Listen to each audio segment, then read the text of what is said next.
السلام علیکم ورحمۃ اللہ وبرکاتہ۔ محترم ناظرین، آپ تمام ناظرین و سامعین کا قاسمی جی کے پر استقبال ہے۔ ناظرین، عید بہت قریب ہے اور اس بار بھی عید لاک ڈاؤن میں آ رہی ہے، لہٰذا امارت شرعیہ بہار، اڑیسہ، جھارکھنڈ نے نماز عید کے پیش نظر تمام مسلمانوں کو چند باتوں کی ہدایات جاری کی ہے، جن کا ملحوظ رکھنا نہایت ہی ضروری ہے، جو آپ کے پیش خدمت ہے۔ نمبر 1، عید کی نماز واجب ہے اور اس کے شرائط وہی ہیں جو جمعہ کے شرائط ہے، سوائے خطبے کے۔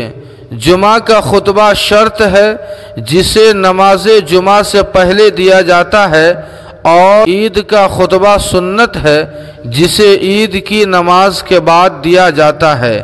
نمبر 2، عیدین کا خطبہ سنت ہے اور کتب فقہ میں یہ صراحت موجود ہے کہ خطبے کے بغیر بھی نماز عید درست ہو جائے گی۔ نمبر 3، نماز عید کے لیے نہ اذان ہے اور نہ اقامت ہے۔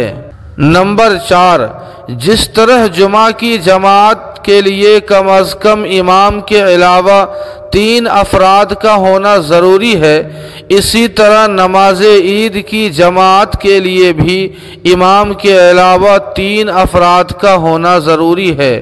نمبر 5، عیدین کی نماز ہر اس شخص پر واجب ہے جس پر نماز جمعہ واجب ہے۔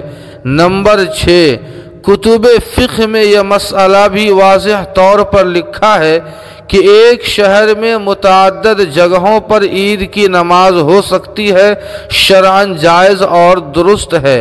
نمبر 7، حنفیہ کے نزدیک نماز عید کی نہ تو قضا ہے اور نہ ہی بدل، البتہ فقہائے کرام نے یہ صراحت کی ہے کہ جو شخص کسی واقعی مجبوری کی وجہ سے عید کی نماز نہیں پڑھ سکتا ہو، وہ چاشت کی طرح 4 رکعت نماز ایک سلام سے پڑھے۔ یہ نماز پڑھنا مستحب ہے، مگر عید کی نماز کی قضا نہیں ہے۔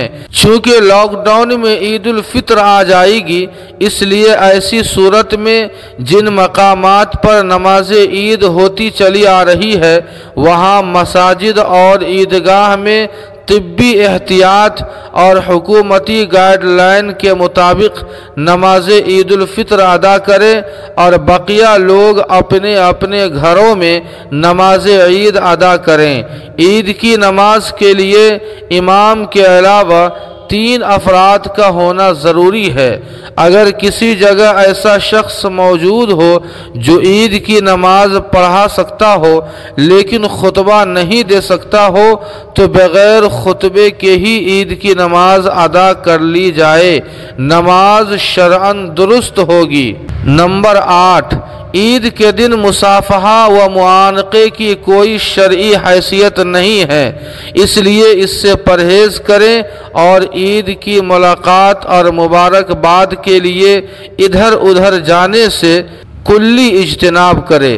جی ہاں ناظرین، اس خبر کے تعلق آپ کیا رائے رکھتے ہیں؟ کمنٹ کر کے ہمیں ضرور بتائیں۔